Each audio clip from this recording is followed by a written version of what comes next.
Evening. So we do have an agenda for today. I am the chair for the California Democratic Renters Council. Today, unfortunately, I will not be leading the agenda. I'm under the weather. I have COVID and I don't think I can handle the whole meeting. Yeah.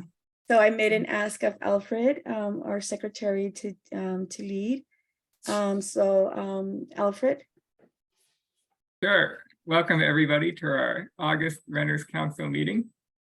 I see we have a quorum here, and first we have, after that, approval of the agenda. So we have first a presentation from the Tenant Opportunity to Purchase Act. Then we'll go through some legislation updates, hear about the Justice for Renters ballot measure, regional updates, and then the Legislature scorecard, impacts of the utility tax, and we will end with candidate speeches. Do we have a motion to approve the agenda? I so move. This is All right. Art. Moved by Arthur, seconded by Igor. Thank you. All right. Kate and Chris, are you ready to talk about TOPA? Sure. Yeah, I'm really happy to talk about TOPA, and I want to thank Chris for being here as well. She just got back from a camping trip, so she's flying in at the last minute, and I really appreciate your participation. I'm really grateful to have a chance to talk to you about the Tenant Opportunity Purchase Act and to work with you on envisioning how we can make a policy that works for maintaining stability for our communities, particularly our Berkeley's, in this case, Black, Brown, and low-income community. Housing is, as you know, at the heart of the issues that we have had with maintaining an equitable Berkeley. We have redlining of mass displacement. The Black community in particular has been suffering a loss of property, limited access to generational wealth, and a lack of connection to place and community. So by creating opportunities for tenants to buy properties that they live in now while benefiting small property owners, we think we can take a real step in reconciling the damage that's been caused. You know, basically our property, like that in all cities in California, is being coveted by out-of-town property owners. Market rate developers are looking to score big on our backs, and they often have many, many more resources and are better equipped to purchase property than our tenants are. And they end up dissolving affordable units, and we end up forcing renters and small landlords out of the community, and we reduce our diversity and reduce the strength of our community. So we need to balance that power, and this is one tool to do that. In general, I would say until recently, most levels of government, including locally, have focused a lot on building housing, but not enough on preserving affordable housing. And while this kind of policy is not the be all and end all, it is a really big step in allowing us to address structural racism and classism and to get us towards a long-term and sustainable solution to our housing problems. I'm going to let Chris describe a little bit more about the details of the policy, but I wanted to say preliminarily too that TOPA is building on work already being done in our community by healthy Black families and the Black community. Equity for Black Berkeley has been working really hard to ensure the right of first refusal, right to stay, and the right to return, and a guarantee that the housing at our BART stations will meet the needs of our community. So this work is not on its own. It builds on a long tradition coming from the community. TOPA, if designed right, can offer support to those interested in staying in the property that they live in now before it's sold away from the community. And it can create permanently affordable housing that allows continued deep connections to place. We can also, when we do it right, avoid disenfranchising small property owners, and we've worked hard at that, especially those that who live on the property and it is their only property. So supporting tenants and the small property owners can happen at the same time, and there are a few ways that we're doing that. One is that property owners we believe is a strength. They don't have to wait until a building has no more tenants before they put it on the market. They can put it on the market, sell it to their tenants without doing all the work of prepping the property. And I think that's a big advantage particularly for small property owners who oftentimes feel a lot of pressure to get their property right and to work on having the tenants move out, pay relocation, etc. Right or wrong, that's often what happens, is they're getting rid of the tenants before they go ahead and sell. Also, the owners can stay living on the property as either co-owners or as tenants of a nonprofit. We have a lot of older landlords of small properties, and we want to make sure that they feel that if they had a health emergency or something else happened, they'd be able to sell this property through TOPA, either being a co-owner or a tenant of a nonprofit, and stay there when their only other option is to leave, is to sell and leave. And we don't think that's good for them or the tenants. And we've created a scheme where the smallest properties have slightly shorter timelines than the bigger properties, because we know that time is important to small landlords. But I want to talk more now about why TOPA is so important for tenants. It allows people to say, I am interested in staying here and purchase the property that they live in before it's sold. It gives them the right of first refusal, and the right of first offer rather, and the right of first refusal. So it's got 2 steps. One, tenants are given the opportunity to first offer before anyone else, and the landlord can reject that offer, but if they go to the open market, they have to offer it again to the tenants once they get an offer from a buyer. So that's the right of first refusal. 2 times here. The housing remains permanently affordable through covenants that we put in place through the legislation. We have an anti-speculation policy, which says if someone turns around and sells within less than, say, a year, they're going to pay a penalty on that, because we don't want people gaming the system saying, yeah, I'll buy as a tenant. I'm the owner's, brother or something, and I'm going to buy this property, but I'm going to just turn around and sell it at market anyway. So it has this long-term affordability aspect that's really, I think, super important. And it's really not a dramatic difference in time. We've looked at the time scale for how long it takes to sell with and without TOPA. It does not make a huge difference. There is some differences in timing. We've heard from landlords. We've tried to adapt the timelines to meet their needs, but still we are really fixed on this idea that any property that is not owned by somebody who lives in it, like a single family home or a duplex where someone lives, and it's their only property, would be subject to TOPA. It's very similar to what we did with the vacancy tax in Berkeley. So I'm really interested in not confusing the structure of a building. Like single family homes often get a break in cities. They're told, oh, well, we won't include them. But for me, I don't think the structure of the building matters. I think who owns it matters. And we have a lot of out-of-town owners of small single family homes, and they should not be exempt from TOPA. So that's what we've been working on. I'm going to let Chris take a few minutes here to describe some of the more specific aspects of TOPA and how it works. And then we'd love to take your questions. Great. Thank you so much, Councilmember Harrison. And thank you so much for inviting us to be here tonight. It's really exciting what we're doing in Berkeley, and I really hope that it can be something replicated throughout the state and at the county level. I think I'll be able to share my screen. I have a couple of slides that, full disclosure, these are not my own. These were created for a presentation yesterday that some members of the working group did with the NAACP. But I think that it might be helpful if there's anybody here tonight who might not be as familiar with TOPA, just to go through what is it actually, what are we actually talking about? So TOPA, Tenant Opportunity to Purchase Act. And actually, before I go any further, I should introduce myself. I'm new to this space, but I'm Chris Schildt, she, her pronouns, and I'm Director of Housing Justice at Urban Habitat. I'll also mention that I am chair of the board of the Berkeley Housing Authority here in Berkeley. And so I've been involved in supporting tenant rights and affordable housing in a number of ways. For Urban Habitat, we are a member of the TOPA working group, along with the Berkeley Tenants Union, East Bay Community Law Center, Northern California Land Trust, Bay Area Community Land Trust, and Friends of Adeline, which is a local South Berkeley community organization that I also am a part of and co-founder. So this is a kind of very simplified schematic of a couple of scenarios of if a tenants want to buy a building, and it varies. The timelines are vary based a bit on the number of units. We really tried to design the timeline and the process around what would best facilitate the tenant's needs while also recognizing landlords' needs as well. But so this is a scenario in which it's a 3-unit property. So a triplex where it's all tenants in them, 3 renters.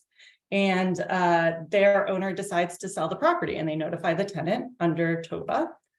The tenants have 20 days then to decide if they want to put in a statement of interest, which is just any sort of note or letter saying, hey, we might be interested in making an offer.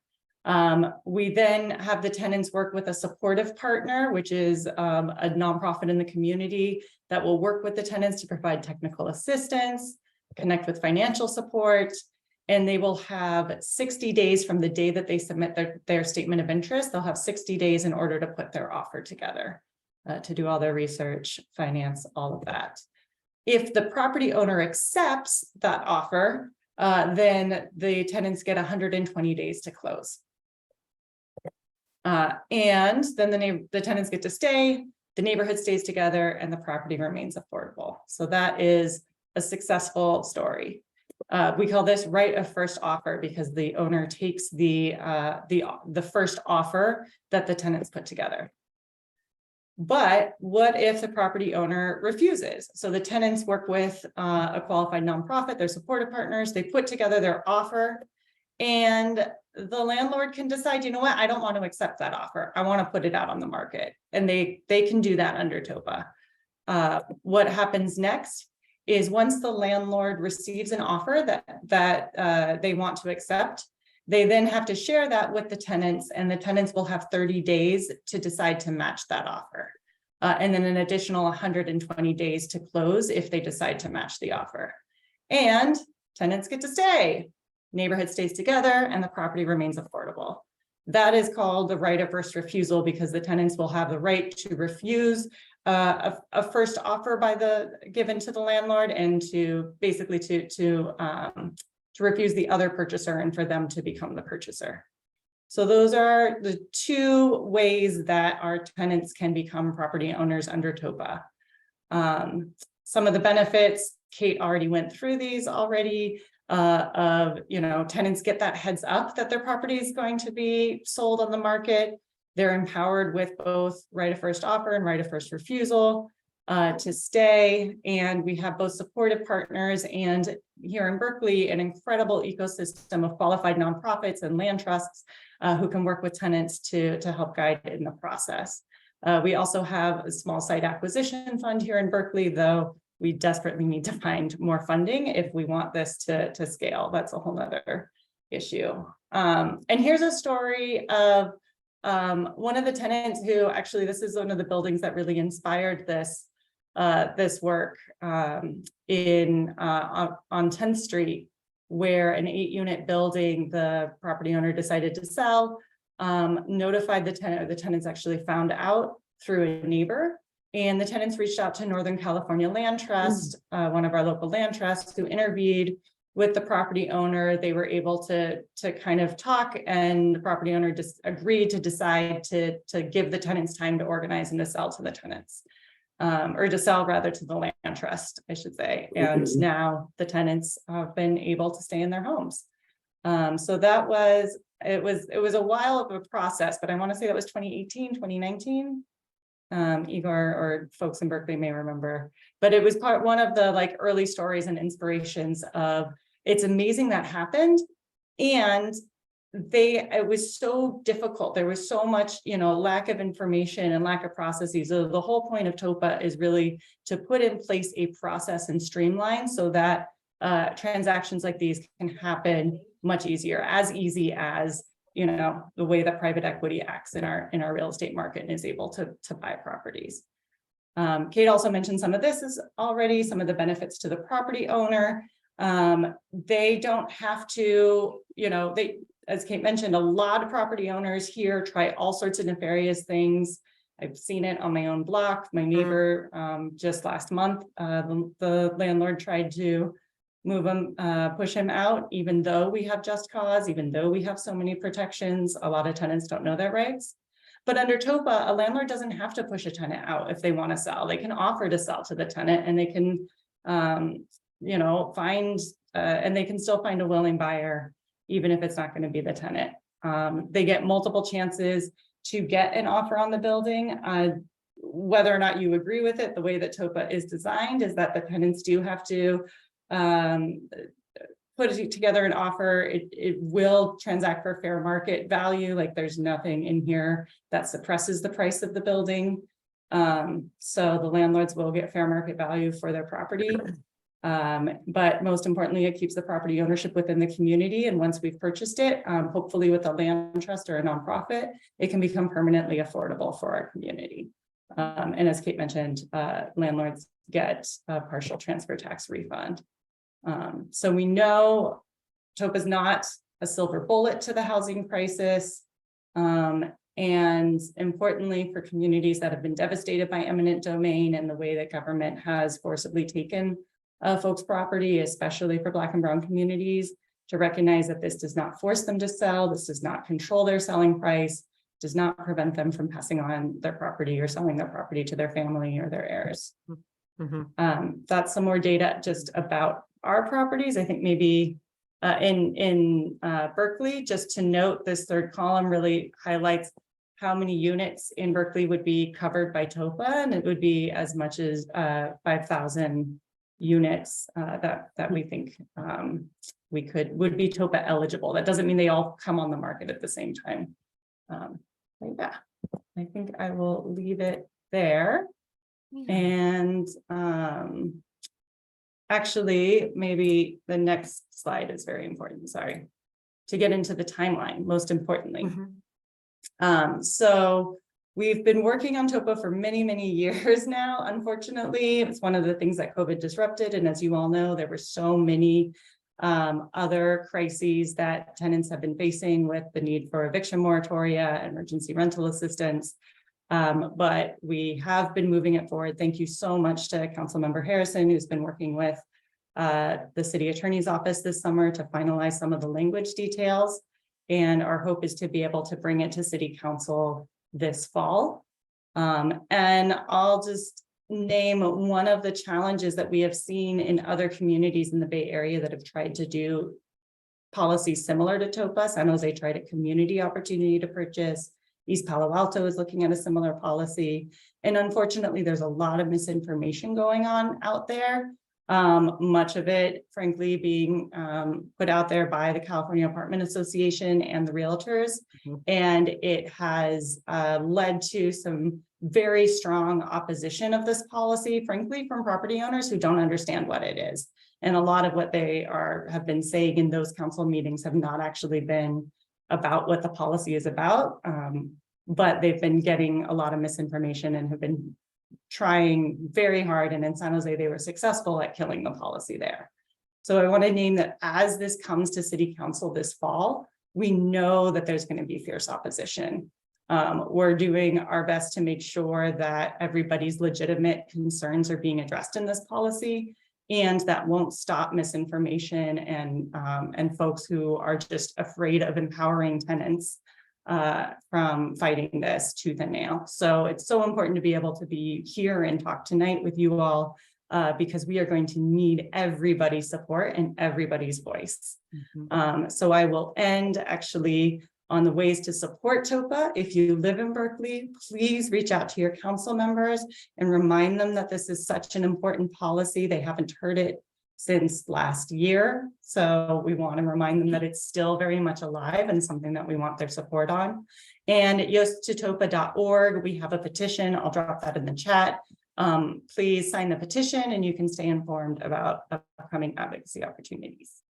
So with that, I will wrap it up.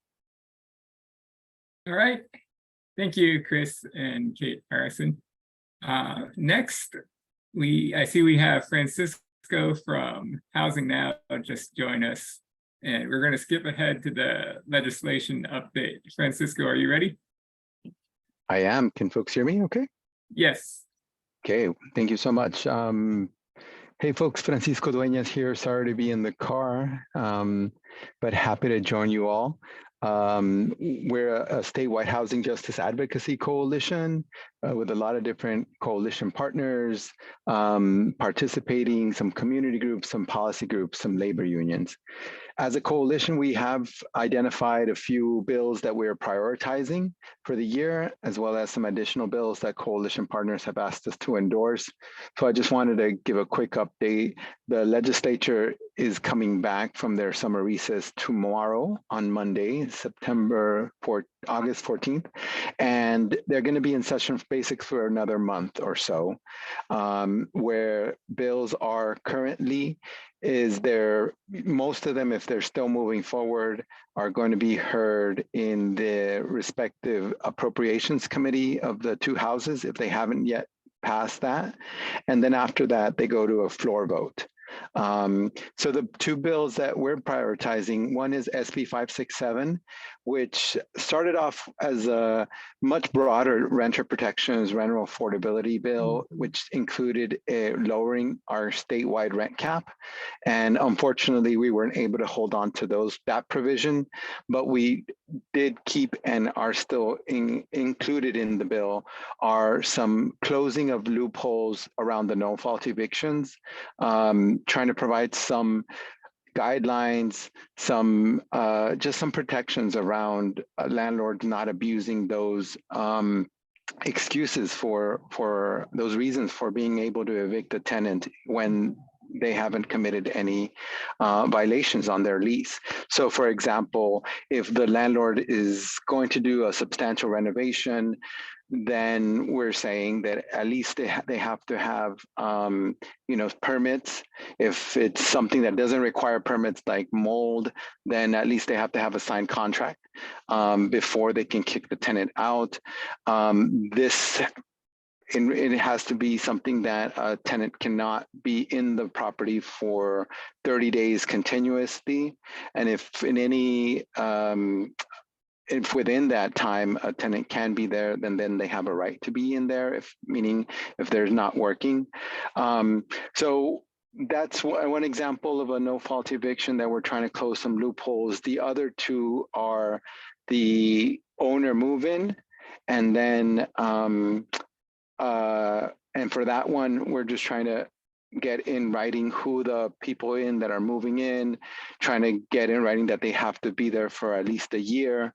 And then the removal of the property from the rental market. And on that one, I think we're asking that, clarifying that landlords cannot just remove one unit at a time from the rental market. If they're saying they're going out of business as a landlord, they no longer want to do it, then they should have to remove the whole building and not just one unit at a time, which it's easy to, given that there aren't other protections there, remove one unit at a time and then put it back out and then say, oh, now I'm removing this unit from the rental market. Sorry. So that's the eviction protections on those no-fault evictions. The other piece is really just increased enforcement, more robust enforcement. There'll be a private right of action that includes tenants, but also a public right of action, so that cities are able to both affirmatively bring a landlord to court that has violated the Tenant Protection Act previously, and to get them to stop doing something in particular. So that bill is going to be in the Senate Assembly Appropriations Committee on Wednesday, the 16th. Because of the cost associated on the courts, we are expecting that the bill will go to the suspense file, which means that if it's over a certain amount of money that a bill is saying it's going to cost, it automatically goes to this further process step, and then legislators decide which bills come out of that suspense file, meaning are going to move forward. And that hearing is, I think, on September the 1st. So that is, we're hoping this past week, we had a bunch of tweet storms throughout the week. We've been having lobby visits with legislators, assembly members across the state in district. And we, are going to be asking for your support to make sure that those fence-sitting legislators, we can move them off and get their commitment to support this important enforcement of tenant protections that we already have. The other bill that we're in support of as a coalition is SB 555, and this is a bill that is trying to create a plan for social housing in California. Social housing is an umbrella term for different types of housing that is off the speculative market, meaning it's not owned by private actors that are trying to get the most out of every unit. So that could include co-ops, community land trusts, nonprofits, or it could be public housing. So it could be any of those options. And we feel that in California, we need a plan to be able to ramp up these types of units, because currently, we have some already in California, but we really need a lot more investment into this field, into this sector, to be able to balance out the percentage of the rental market, which is controlled by corporations, is controlled by groups trying to get the most out of every unit. So this bill is by Senator Wahab, so it's also in the Assembly, and it's going to follow a similar path as SB 567, appropriations hearing, and then in a suspense file, hopefully moving out of suspense file. This got pretty good support in the Senate, and this is mostly a study bill, trying to lay the groundwork for being able to bring in all the stakeholders to have a discussion about how we're going to ramp up social housing in California. And so, but even though, I think there are other bills out there that we're trying to either, identify a revenue source, which we supported. That was a bill that was by the Building Trades Council. And then there was also Assemblymember Lee's bill that was trying to establish a actual agency to create social housing. That bill now has been limited to 3 pilot projects on state excess lands.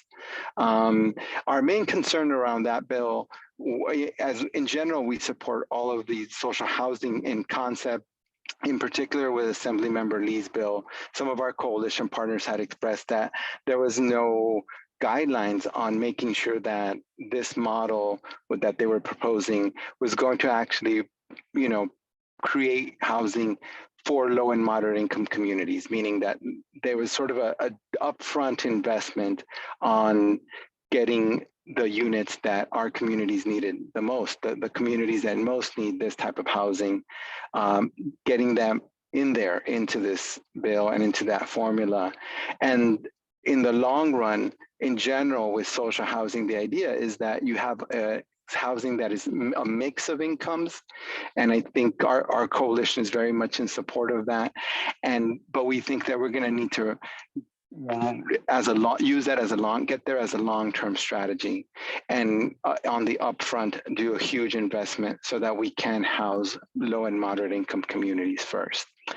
So that's a little bit of where these 2 bills stand. SB 555, this bill, it's called Stable and Affordable Housing Bill by Senator Wahab, and SB 567, the Homelessness Prevention Act by Senator Maria Elena Durazo. Hoping we can get your support on both of those. I'm sorry, I haven't had a chance to check the chat. So let me stop there and see if there's any questions that I can answer before we're signing off. All right, thank you, Francisco. If anybody has questions, please raise your hand and I will unmute you. I don't see any hands raised. Francisco, if you want to drop your contact info, any links to any fact sheets in the chat. Will do. We've got updated fact sheet given some of the previous amendments in the various committees. So I'll be putting that in the chat. Thank you so much, and hoping to mobilize your community members and all your support to make sure get these bills past the finish line and signed by the governor. Thanks so much. All right, thank you. So switching back to our regular agenda. Our next item, we have approval of the minutes. I'm just gonna run through our minutes from our last membership meeting real quick and drop it in the chat as well. At our previous meeting at the May convention, we got a legislature update from Senator Wahab. We talked about unincorporated Alameda County tenant protections, which we'll hear more about in a moment on the latest. And we also heard from Sacramento, anti-harassment ordinances, a state Senate candidate, rent control in North Bay. We heard from Senator Durazo about SB 567. And we heard about Central California, Central Valley, and Central Coast voter registration updates. We talked about some of the bills that Francisco just talked on. We heard from Attorney General Rob Bonta, who talked about how the state is working on enforcing housing law.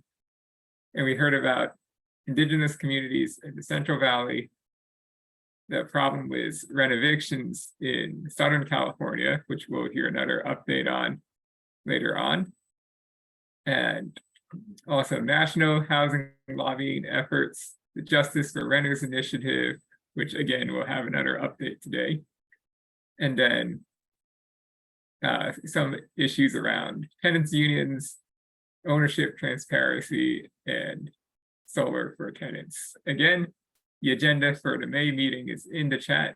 Do we have a motion to approve? I so move. Second. All right.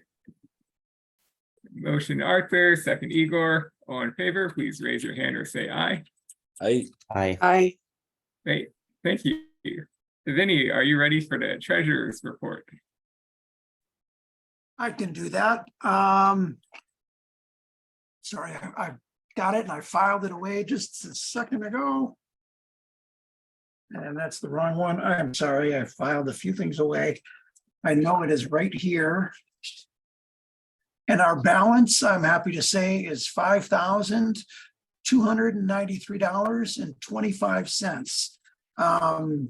There really is nothing to report from our last meeting. Not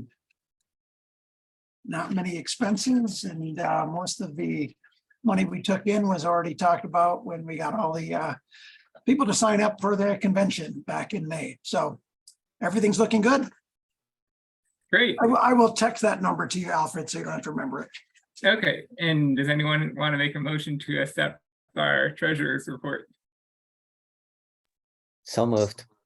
All I right, second. motion Igor, second. All right, all in favor, raise your hand. And thank you. And I see we also have our California Democratic Party controller, Carolyn. You want to make a few remarks? Well, greetings. Thank you so much. Glad to join you. It's been informative to the minute. I'm not going to speak about your money. Did you get that vote yet? Did you get that vote done? But I'm glad to be joining you all. Look forward to seeing those of you who are coming to the Visalia there. Hopefully, you will spread the word about the learning circle we're going to have on compliance, because that is critical. So I'm not sure if your controller here, your treasurer is attending, but someone from certainly the Renters Council should participate in that session from 3 to 4:30 on Saturday. We're trying to make sure that we can provide any additional training people may have, but we want people to make sure they're reporting accurately and understand their roles and responsibilities. So with that, it's been a long weekend for me. But I will see you all hopefully there. Thank you for the opportunity. All right, thank you. And I see Emily has a question. Sorry, I actually didn't have a question. I was still up from previous. Oh, okay, no worries. Thank you. All right, moving on, Secretary's report. Don't really have much new to report. Just if you know people who want to become a member, we do have endorsements coming up. And I will drop the link in the chat. And next, Susie Shannon, are you ready for the presentation on the ballot measure? I am. Hi, everyone. I'm a little under the weather, so I'm going to make this fairly quick. So the great news is that we have qualified for the November 2024 ballot. What the Justice for Renters Act does, it's very simple. It allows local government to expand rent control. That's it. As many of you know, we have a partial ban on rent control now through Costa-Hawkins.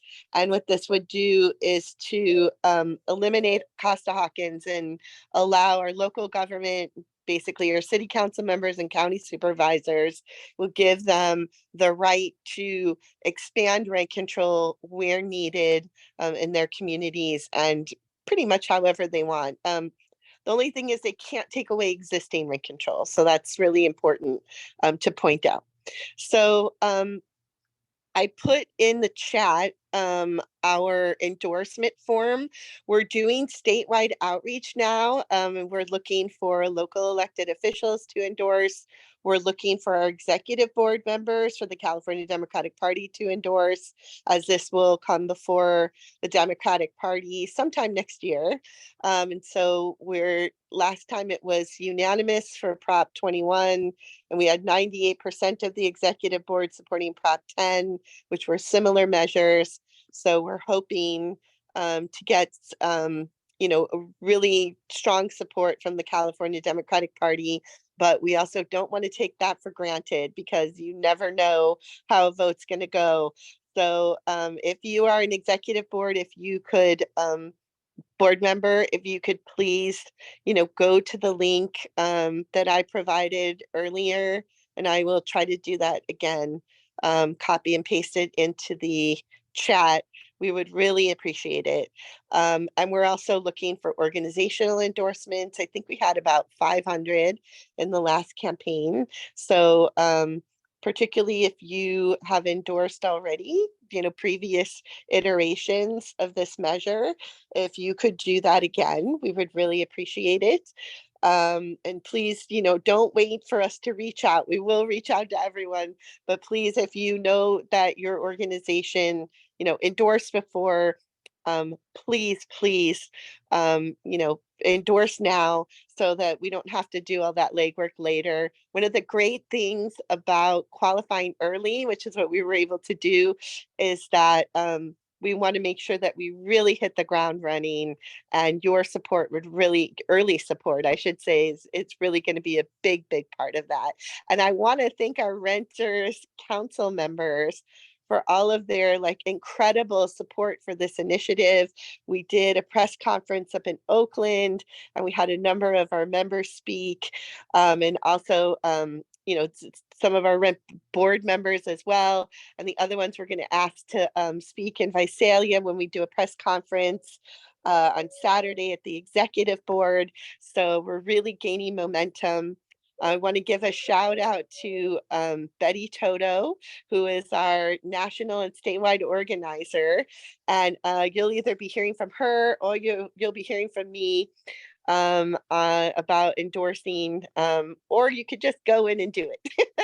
And please spread the word, because there are obviously many more organizations, some that we may not even know of, that would be great partners, and your outreach to local elected officials, state assembly members, state senators, Congress members, is really appreciated. Thank you.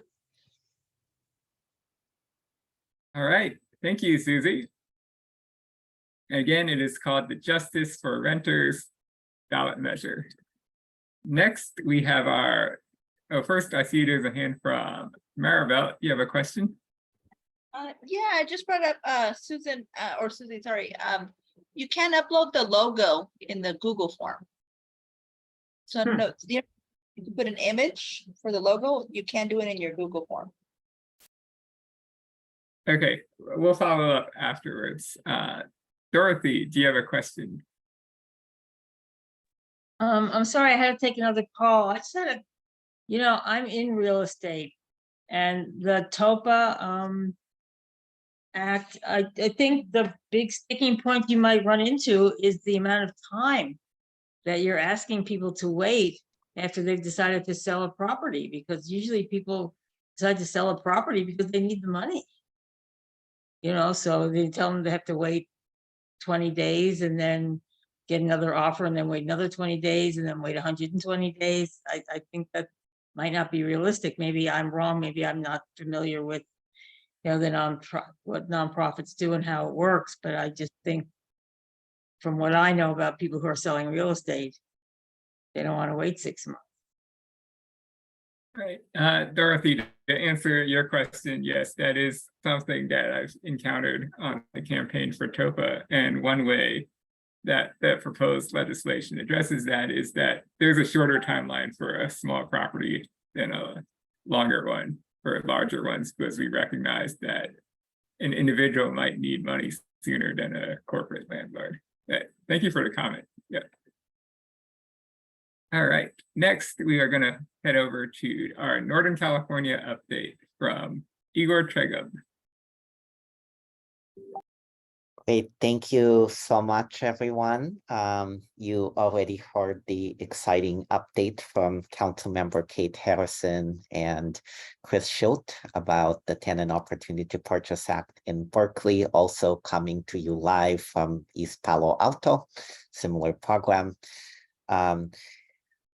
In addition, a couple of updates. I wanted to first reintroduce Barisha Spriggs, who has been, she also serves as an elected member of my central committee in Alameda County and has been an absolute warrior when it comes to trying to get unincorporated Alameda County to pass a modicum of the same tenant protections that places like Oakland and Berkeley and San Leandro enjoy. So, Barisha, you have the floor.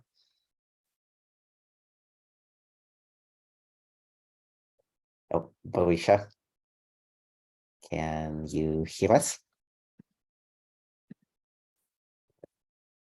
Oh, looks like she hopped off the Zoom.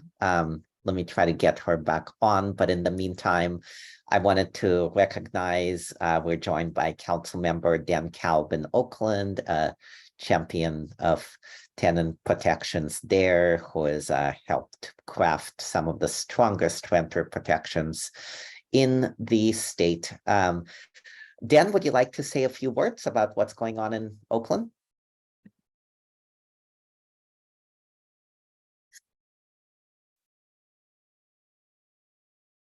Let Dan unmute, but hi, yeah. There we go. Hi, how you doing? Good. First of all, good evening, everybody. Great to see everybody. Happy to have been a member and still be a member of this the Renters Caucus. Oakland, our eviction moratorium just was phased out, so it just ended. So we are worried about a whole spate of evictions being filed among Oakland or against Oakland renters. We've already heard of some examples of that. So we're trying to work on and expand the efforts we already have underway to provide legal assistance, provide grants to NGOs that provide legal assistance to renters who are being threatened with eviction or have evictions filed against them. So that's underway. Oakland, we're very proud that Oakland has some of the strongest set of eviction protection and rent control laws in the state, but enforcing those laws is always a challenge. And now with the eviction moratorium phased out, we have to pay great attention to that. So always a lot going on in Oakland. We are also, some of my colleagues are working on the TOPA COPA issue here as well. And we hope to bring that forward at some point in the not too distant future. And I think probably most, if not all of my colleagues on the council, myself included, will be supporting the Costa-Hawkins repeal ballot measure next year. I was already at the press conference a little while ago in Oakland, and we have to, if we're serious about having the tools at the local level to protect renters and keep rents down, Costa-Hawkins has got to be set aside. And so let's all work together to pass that initiative. Thanks, Igor. Thanks, Alfred. All right. Thank you so much, council member. So Barisha is logging back on, but in the meantime, I wanted to pass the mic to our board member, Monica Madrid, over in Sacramento, to see what's going on there that we should be aware of and supportive of. Yeah, so Tuesday is going to be a big day for Sacramento in general in terms of renters issues. I haven't mentioned this before because this is something that really just kind of came out of, you know, multiple conversations. And I think Councilmember Valenzuela might be on there, so she might be able to talk, might be on this call, so she might talk about it. But there's a new coalition that just launched last week called Sacramento Forward, which is a coalition to get more comprehensive sets of policy changes with a robust funding mechanism that will transfer, I'm reading this, sorry, that would dramatically increase the city's affordable housing stock, protect tenants from losing their homes, and provide key protections for workers who are often priced out of the homes that they're building. So this is a coalition between housing organizations and labor. It's supported by SEIU 1021, the Carpenters, and ACE, and council members Valenzuela, Vang, and Maple. And it would let the city build more affordable housing and establish an inclusionary housing requirement. It'll stop people from losing their housing. So enact just cause eviction protections at 30 days, where it's currently in Sacramento, it's currently at 1 year. Require the city to report any eviction notices. Establish a right to legal counsel for both tenants and landlords. Reduce annual rent increases to align with regional income growth, and limit rent increases during tenant turnover with a process for hearings to allow exceptions. Expand the Sacramento Tenant Protection Program and rental housing inspection programs for all housing. Prevent corporate purchases of properties, so adapt a Sacramento version of TOPA, and stop the race to bottom wages. The require minimum labor standards, prevailing wage, and healthcare for workers on projects that receive any public support, by making sure workers can be able to live in the housing that they're building, and establish a compliance mechanism that can provide technical assistance to contractors seeking to comply with the law. And it would also generate a funding mechanism for 2022 ballot initiative. So the measure would fund an acquisition of construction and protection for affordable housing units, along with important support programs, such as an emergency rental assistance program. And this is going to be heard on Tuesday at the city's Law and Legislation Committee at 11 a.m. Another thing that's going to be heard at the 11 a.m. City Council Law and Legislation Committee is the Sacramento Tenant Anti-Harassment Ordinance, which ACE has been working on since for the past year. So this is the city's version. We're still working with the county on getting the language for that. And so the goal, if this passes, the way the Law and Legislation Committee works in Sacramento is, if it gets 2 votes out of committee, if it gets 2 votes out of the committee, then that means it has to go to the full council for a vote in order to decide whether or not the city wants to work on these issues. If it gets 3 votes, it does not have to go to the full council. The city will just automatically start working on the language for these propositions. And if it gets one vote, then it's dead for a whole year, and we can't bring it back for another year. Unless the mayor or city manager decides that they want to pull that out and make it not dead. And so we're asking people to call in to the city council meeting if you have time, and just voice your support, especially other organizations, for both the tenant anti-harassment ordinance and the Sacramento Forward. Thank you so much, Monica, for that really important update. And if you could please put some links in the chat, we would appreciate it. And Barisha is back. If you can give us, just to remain on time, like a quick 2 to 3 minute update. I am going to spotlight you. Okay, hello everyone. I represent my invoice 450,000 unincorporated residents, meaning that we have no state level government or services. We are larger. If we were together as a city, we would be a little bit larger than the city of Berkeley. So we, our just cause was rejected in March at the Board of Supervisors. That's our first level of government. It was sent back to the Alameda County Board of Supervisors Unincorporated Services Committee, which is only Lena Tam and Miley. It was rejected there. They both rejected it a second time.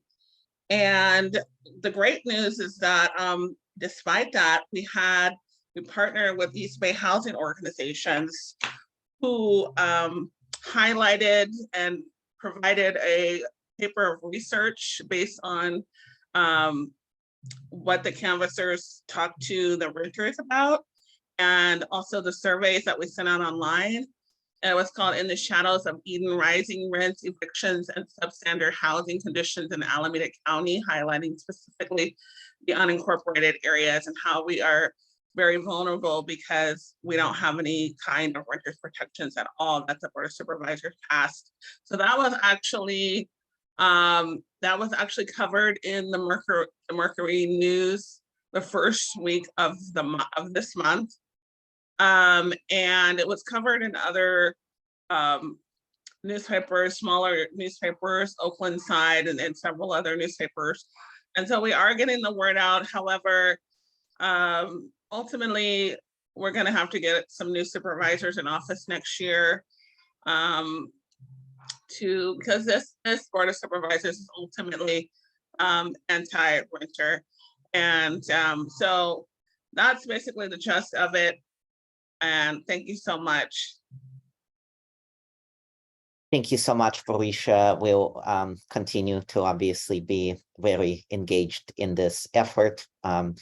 Also wanted to just give a shout out to our officers, Vinnie Bacon and Annie Koruga on this call, fighting the good fight in Fremont in the Bay Area. You'll hear from me again at the end around some utility justice issues, but for now, I'm going to turn this back over to Alfred for next report. All right, thank you. Next, we will move to the Centro updates. Art. Thank you, Alfred, and thank you everybody who's here today. Boy, the fight continues to be more and more personal every day. I am so happy to see how far this group has come along and all the work that's happening across the state. And as you'll hear from leaders and folks who are truly making a difference in the community, I want to point out somebody to me who has really changed the way I see local electeds, to see that when you put in your heart, when you really care about families and the people that elect you, you can truly make a difference and be a beacon of hope. I'd like to introduce Councilwoman Veronica Vasquez from the city of Delano, who will give a quick update and announce her candidacy as well. Thank you, Art. Hi, everyone. My name is Veronica Vasquez. I currently sit on the Delano City Council. I would say it's been more than a couple months ago that I introduced rent control to the city of Delano, and we had a vote on it. And I had to readjust in regards to how I was going to approach it. And what I mean by that is I had introduced it as us actually finding out what the need was in the city of Delano and to get the numbers. And so right now that's what we're looking at. But I will say we currently have a city council person that's a district attorney who has started using his attorney tactics. And what I mean by that is he's questioning because he's a landlord and there's somebody else that's on the council that are a landlord. And they have now asked our city attorney because they are questioning her and her saying that they shouldn't vote on it. And they now have sent it off to the FPPC to get a second opinion of whether or not they can vote on it. So now we're waiting to hear on that. And it's been more than a couple of months that it has not came back to the city council, but pretty much all my ask is let's see the numbers. Let's find out what the need is. Because those of you that are not familiar with the city of Delano, is that there are a lot of farm workers here in this community, a lot of people that are making very low, very minimum wages, and they only work so many months throughout the year. So there is a need. And my full-time job, aside from being on the city council, is I'm a social worker for Child Protective Services. I've been doing that since 2007. And I don't need statistics to let me know what it looks like to rent in the Central Valley. I see it with my clients all the time. And the city of Delano is the second largest community in Kern County. And I was seeing a lot of community people from Delano having to leave because they can't afford the rent. And that, or when I would go to homes, I'm seeing generations living in one household because people cannot afford the rent. We actually are more expensive than our neighboring Tulare County people to Bakersfield. Art mentioned I'm going to be running for a higher office. I'm going to be running for Board of Supervisor, Kern County District 4. I was just out in an area near Taft and I was asking them how much it costs where they live at. And it's not nearly as much as it is here in the city of Delano. And it doesn't make any sense. And what I have discovered being on the time of city council is there's the higher beings before me that were on the city council that let some developers come in and hike up the cost of living here. And for that, now the current constituents are paying for that, paying the consequences. And now we have to change that. So the way I'm trying to change it now is to see what do those numbers look like? How many people need, help with their rent? How many cannot afford it? Because right now to buy a home, and some of you that live in the Bay Area, because I went to school in the Bay Area, so I know the cost of living is way more expensive. Being in the Central Valley, you make more over there. I mean, I used to make a lot when I was a college student than what I started when I came back with my master's. And the cost of living here for a house is now at $400,000, and people are making minimum wage and working maybe 6 to 7 months out of the year. That makes no sense, right? But that's what the city of Delano is happening, is because they let developers from LA come in and take over our city and bring up the cost. But yet we don't get COLAs, the cost of living adjustments here, like other people. I've been a county employee and we just got our COLA after 10 years here in Kern County. That's how bad it is. So I'm doing what I can on my end. And I was able to sway, because remember, there's five of us on the Delano City Council. 2 at the time couldn't vote. And the 2 I did put on the spot, because it's like, you want to acknowledge Cesar Chavez, Dolores Huerta, Larry Iglion about the United Movement and paving the way, but yet you don't want to actually look into what it costs to have rent control in your community. And I mean, you can't praise, movements, but not be a part of a movement. So I was able to get them to actually vote on it. But now, like I said, we have people using stall tactics, and that's where I'll need help from the state and from the community to push this forward, to get, people, because I'm a social worker from CPS, but I don't use that when I'm at city council, but we have a district attorney, mayor, who uses those tactics, and it needs to stop. So, I'm here saying I'm doing what I can on my end, but believe me, I could use the help to push things forward here in the city of Delano. We're not paving the way like we used to, but it needs to happen. We did it back then in the 60s, and we can do it now. And there's no reason for that not to be happening. We're moving backwards instead of forward. And I want to continue to move forward. So not only am I going to continue to fight on the Delano City Council, I'm going to continue to fight when I get on the Kern County Board of Supervisors District 4, because that's actually going to be representing all the rural areas. And then all the rural areas with Latinos, but then we have this one area where it's the top 5% that's in the district. And we all know why that happened, right? So thank you so much for having me today. I really appreciate it. And I will be seeing a lot of you next weekend at convention. Thank you so much, Councilwoman Veronica Vasquez. And I you got my complete support, and I'll be walking those streets, canvassing for you very soon. Now I want to briefly take it to the Central Coast with our member at large. Where's she at? There she is. Esther, I know you have some great updates for us. Thank you. Yeah, thanks everybody. So I've been already spreading the word in my area about the ballot measure. So excited about it. I've been talking to our central committee about it, our elected officials. I've mentioned in the past, we've made some real significant progress on the Salinas City Council and in the Monterey City Council, because we were able to flip those councils. And now we're starting to talk about renter issues and passing rental registries and other things.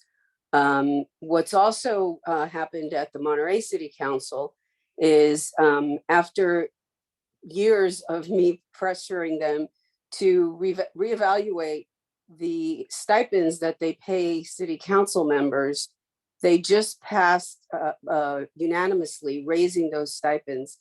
And the reason I was pressing for that is because it's hopefully going to incentivize people that haven't run in the past. And we had 2 seats on the city council in Monterey that went unopposed in their districts. And renters traditionally don't run for offices. They can't afford the campaign costs. They don't have the time. But with getting those stipends raised, which hadn't been raised in 25 years, we might just be able to, get somebody who's working 2 jobs to dump one of those jobs and take this more significant stipend and become a voice for renters or low-income seniors or whatever on the board. So that was interesting that went down as a unanimous vote, because the previous council was not at all interested and they shot it down very quickly. The other thing that I've been doing here is the city councils are really the ones that are being approached on renter issues, but the county officials have not been.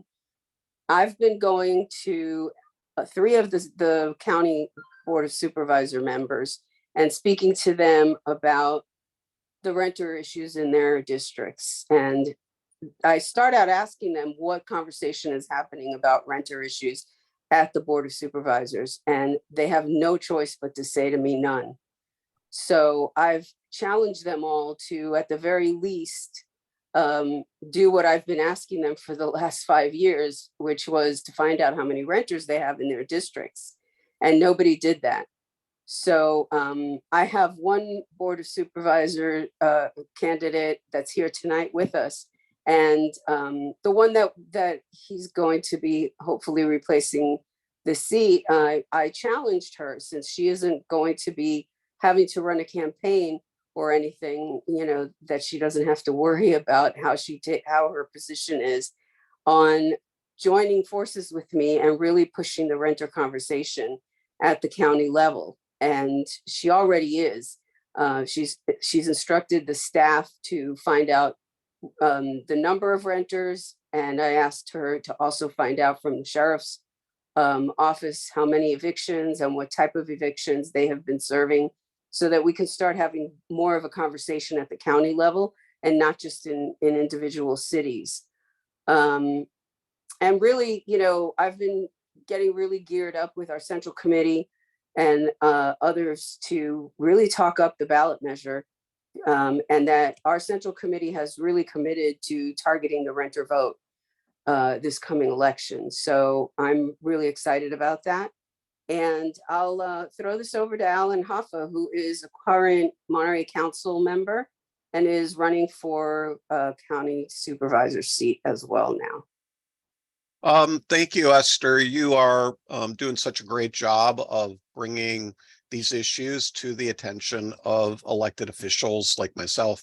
I am a Monterey City Council member. I support renters, and I'm running for Monterey County Supervisor in District 5. I'll hold my comments until later during the candidates talk, but thank you. Thank you for all you do. Okay, guys, that's about it. I also just real quick, I've actually partnered with the only tenants association that we have in the whole region, the Marina Tenants Association, which they have about 500 rental units that they represent. And so between the two of us, I think we're going to have a louder voice in this area. So I'm excited about that too. Thanks, everybody.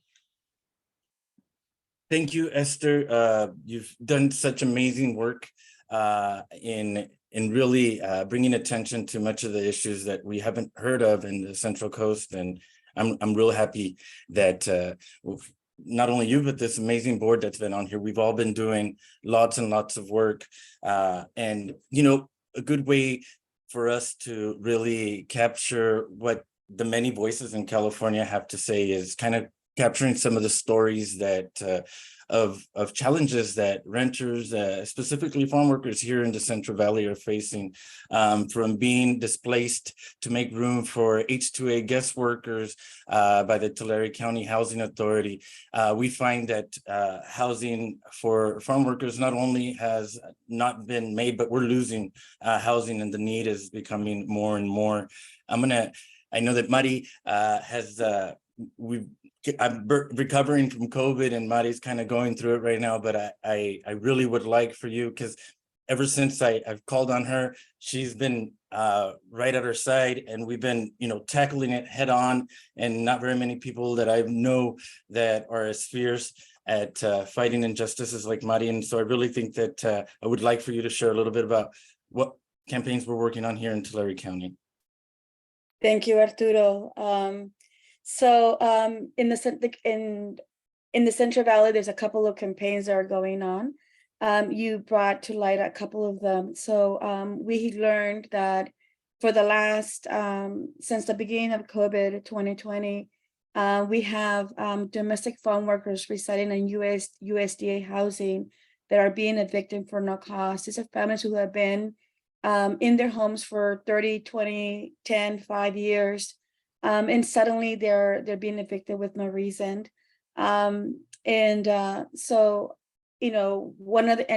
not only were they being evicted, but they were also being threatened for calling immigration. And we had a number of DACAs that were actually told that if they didn't vacate in 3 days, and that means just leave within 3 days, take everything with you in 3 days, that they would make sure that they never are able to, obtain legal status, in this country of ours. So this is one of the things that we found. The other things that we have seen. So what we did with that is that we actually reached out to a number of different folks.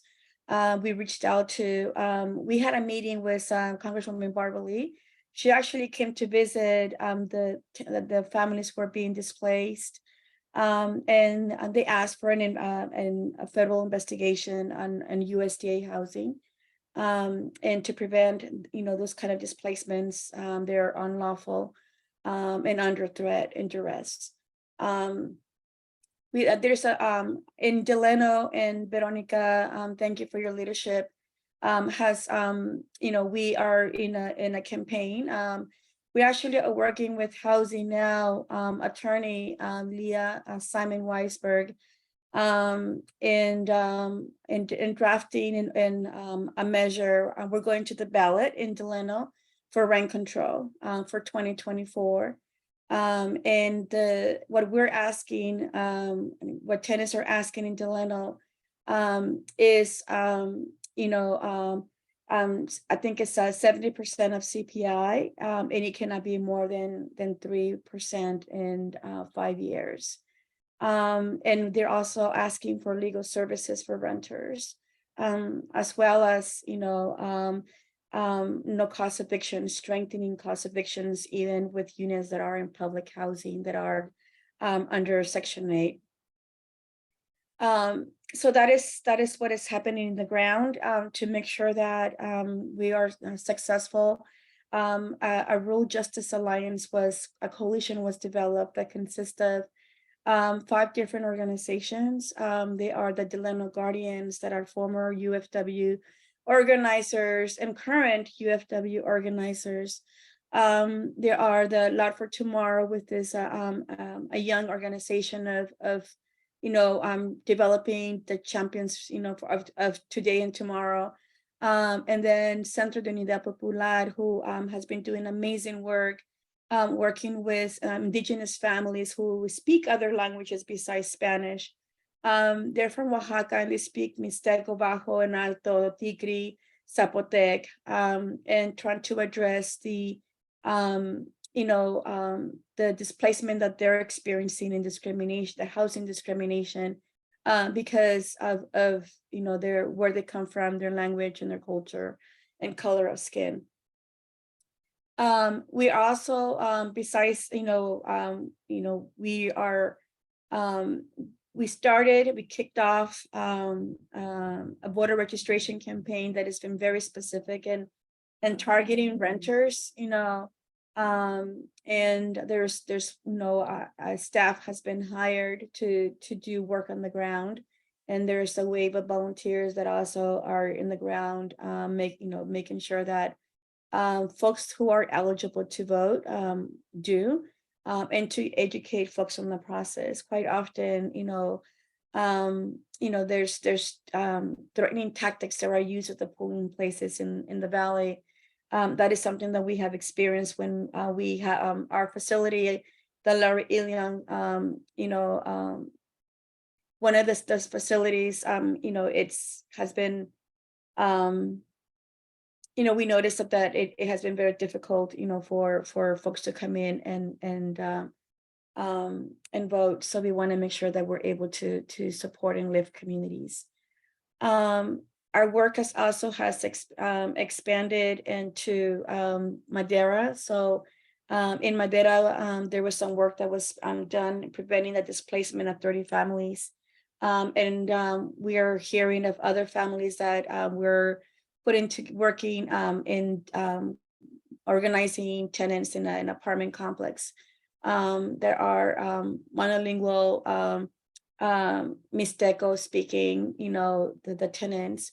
So we're working with partners to prevent the displacement and to lift renters.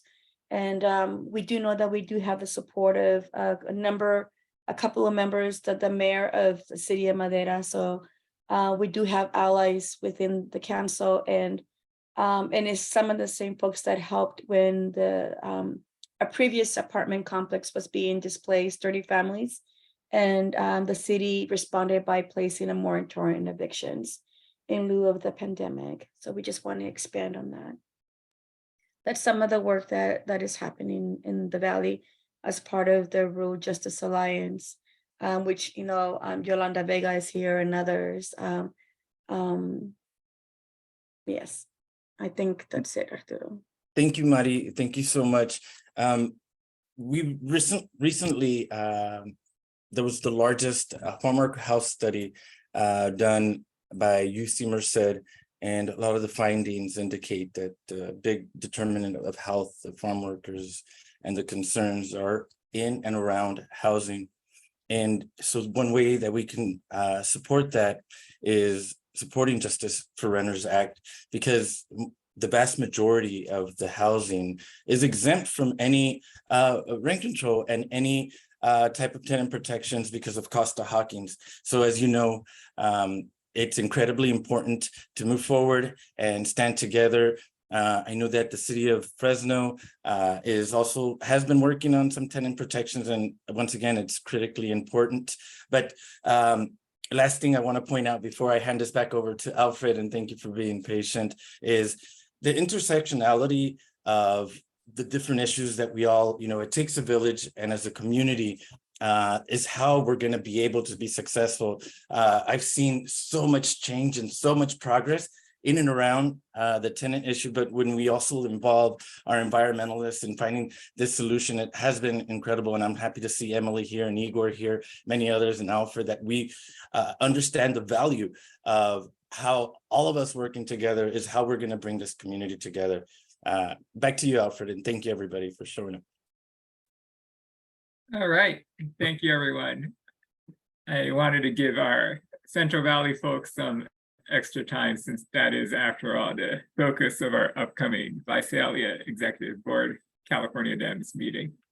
I'd like to entertain a motion to extend our meeting to 9:30, just so we make sure we have enough time for some of our candidates to speak as well. So moved. Second. All right, all in favor? Aye. Thank you. Aye. All right, let's go on to our Southern California updates. Ryan. Thanks, Alfred. A lot of great stuff happening in Southern California as well, and really excited to have Cudahy City Councilwoman Elizabeth Alcantar with us. Cudahy is a smaller city in Southeast LA County, and there's a lot of good stuff happening in Southeast LA County. Welcome, Elizabeth, and we're really happy to have you here.